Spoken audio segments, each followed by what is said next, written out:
అసలుకి యాక్చువల్లీ చంద్రబాబు నాయుడు గారికి ప్రభుత్వానికి హెల్త్ పైన ఎడ్యుకేషన్ పైన ప్రభుత్వ పరంగా మంచి దృష్టి ఉండదు. అతను ఎప్పుడు వీటిని దీంట్లో వచ్చే డబ్బుల్ని ప్రైవేటైజ్ చేయడం కోసం, ఎందుకు ఈ రోజున్న ప్రైవేట్ ఇన్స్టిట్యూట్లన్నీ మేజర్ ఇన్స్టిట్యూట్లన్నీ వారు పెంచి పోషించినవే. రేపొద్దున ఈ 15 హాస్పిటల్ పీపీకి ఇచ్చి మోడీకి ఇస్తున్నా అంటే ఇవి ఇవ్వడానికి గ్యారెంటీ ఏముంది? ఆయన వచ్చిన రోజు మీకు మర్చిపోయారేమో, ఆయన వచ్చిన రోజున మొత్తం ల్యాబ్స్ అన్నీ ప్రైవేట్కి ఇచ్చేసారు, మనం చూసాం. అందుకంటే దుర్మార్గమైన సంగతి ఏం జరిగిందంటే ఈ జిల్లాకు, మన జిల్లాకు అఖిల భారత వైద్య విజ్ఞాన సంస్థ ఆంధ్రప్రదేశ్ శాఖ అనంతపురం జిల్లాకు రావాలని 50 ఎకరాల స్థలాన్ని కూడా ఆ రోజు మేము చూసి పెట్టాం.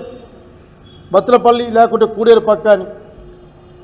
చివరికి ఆ రోజు మనకు గుర్తుకుందా, ఎయిమ్స్ శాఖని ఎయిమ్స్ బ్రాంచ్ ఏర్పాటు చేస్తాయని చంద్రబాబు నాయుడు గారు చెప్పి మనకి ఇక్కడికి వచ్చిపోయాడు.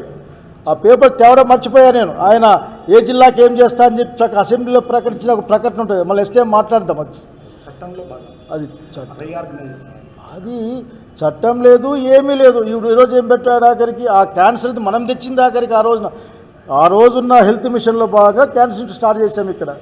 ఈరోజు కూడా ఒకటి డబ్బులు తగ్గించడం ఏంది, రేపొద్దున ఈ హాస్పిటల్లో కూడా నేను పీపీపీ మోడీ కింద ఇస్తానని చెప్పి నేను పెద్ద ఆశ్చర్యపోను ఆఖరికి. So is mood is like that.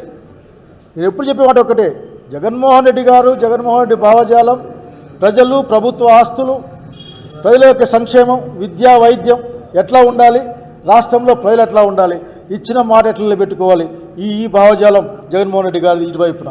అటువైపున అసలు ప్రజలకి అందకుండా ప్రజల్ని ఏ విధంగా మార్కెట్ ఫోర్సెస్కి బలి చేయాలి, ప్రభుత్వ ఆస్తుల్ని ప్రైవేటు వాళ్ళకి అప్పగించాలి. చివరికి ఆయన మర్చిపోవచ్చు, ఆయన చాలా కన్వీనియంట్గా ఈ రోజున హైటెక్ సిటీ కట్టిన దగ్గర ఇన్సైడర్ ట్రేడింగ్ ఎంత జరిగిందని ఒక డాక్టరేటే ఉంది.